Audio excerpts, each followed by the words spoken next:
Welcome to this edition of the Cavalier Sports Report. I'm Mark Allen. Today we have the privilege of sitting down with Reggie Hines, an alumnus of Johnson County Community College and former basketball standout. He is now the Director of Basketball Operation and Special Program Sales here at the College Basketball Experience in Kansas City. Reggie, welcome. Thanks for sitting down with us today. Thank you. Glad to be here. Now, you grew up in Kansas City, went to Bishop Hogan High School.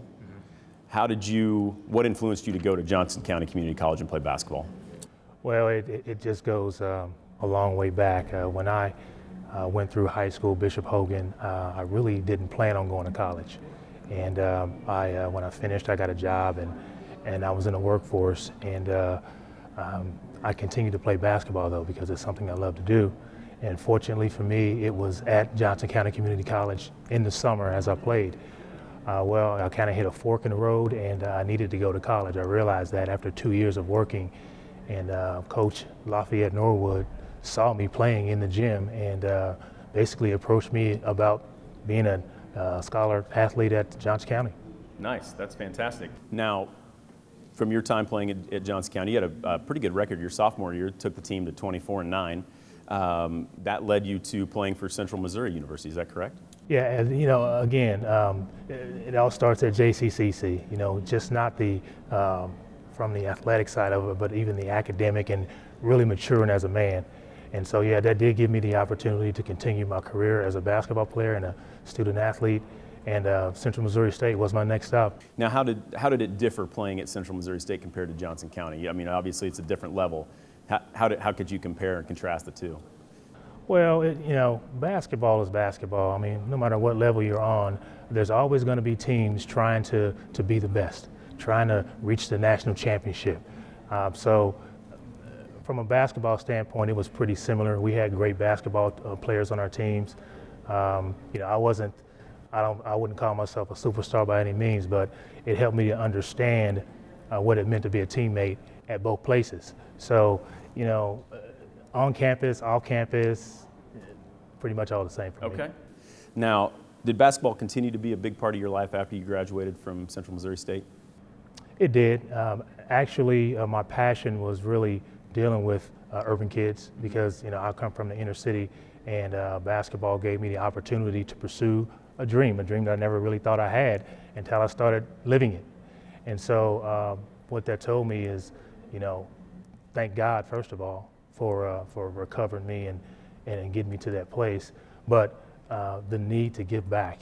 You know, our society today, especially with our young people, downtown is dire to some degree, and we need all kinds of people to step up and help out, and that's what I like to do, and basketball gave me that opportunity. You can always get a young person in the gym, always, because they want to play basketball. It's our responsibility to take that moment and try to teach something with that. That's fantastic. Now, what did you do after you graduated? What was your career after that, before you came here to the CBE? I became a better basketball player, I think, after I graduated. But I started work with State Farm Insurance, basically right out of college. And I was an adjuster, claims adjuster, for about 16 years. And that allowed me to travel all over the country, helping people, again, which is what I like to do, help people. But I got a chance to see just different places and some of the traumatic events that's happened over the course of time here in the United States in terms of natural disasters. Now, did you ever have any dreams of going pro after your time at Central Missouri? Maybe. I don't think that I thought of it like that. I just wanted to continue to play basketball at my highest level. And if I had it to do over again, I probably would dream that big, which is the message. That's the message that I tell, you know, young people all the time. Dream about what you want, you know, and then do what you can to get there. I didn't dream about that. It would have been cool. I really had the chance to go do it, but it would have been overseas. And the timing wasn't really right for me to do it at the time, so I never did. Well, sure. Now, the CBE, the College Basketball Experience, and the Sprint Center have had a big couple of weeks with the Big 12 tournament in town and also the second and third rounds of the NCAA tournament. What kind of events went on here and how many people came through the doors during that time with an influx of people from all over the country? Unprecedented. I mean, you know, we have busy times in March every year, you know, with the Big 12 being here and also with spring break. We had thousands upon thousands of people visiting the CBE, not only guests from out of town, but locals. You know, again, it's spring break. It's a great family outing. Even if it's just brother, sister, bring your buddy, go hang out.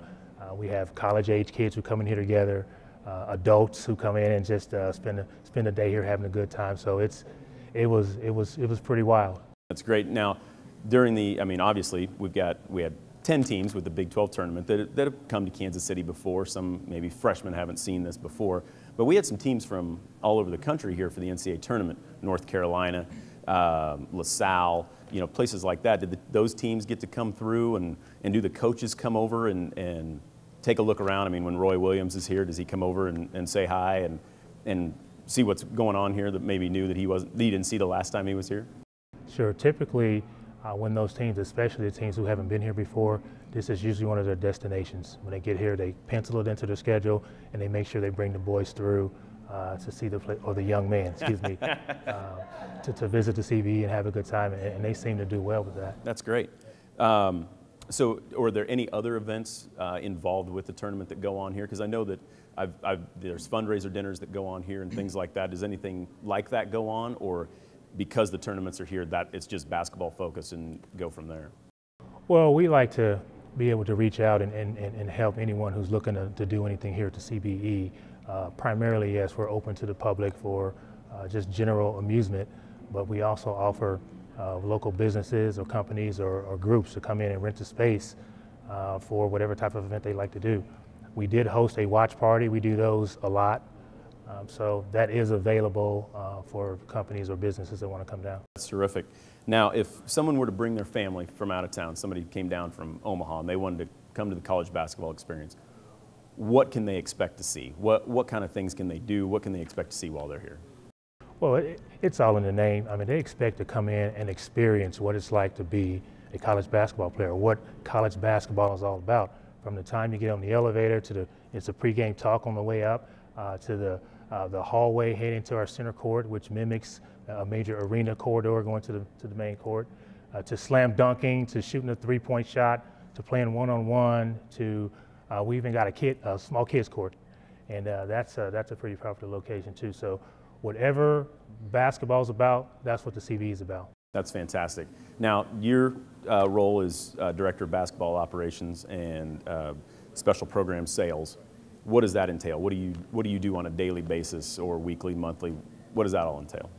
Basketball Operations hat, what we like to do is we like to communicate and connect with local basketball groups for basketball tournaments or special events for their teams. This could be a high school team. This could be UMKC. They've done a couple of their Midnight Madness games here at CBE, which was really cool, to basketball tournament championship games, to slam dunk contests, to just all kinds of things. And my special program sales hat, what we like to do is reach out to businesses, organizations, and they are able to come down to the CBE and host private events, whether it's a dinner, whether it's a basketball tournament that they want to do amongst themselves, whether it's team building. We can do just about anything here at CBE. That's terrific. I appreciate your time today, sitting down with us. It sounds like Johnson County was a great influence and got you started on the right track to end up here in this wonderful establishment, and I wish you continued success. Thank you so much for sitting down with us. That's it for this edition of the Cavalier Sports Report. I'm Mark Allen. Thank you all for joining us. Please tune in to our YouTube channel, JCCC Athletics, for this and other episodes to come. Reggie, thank you very much. Appreciate it.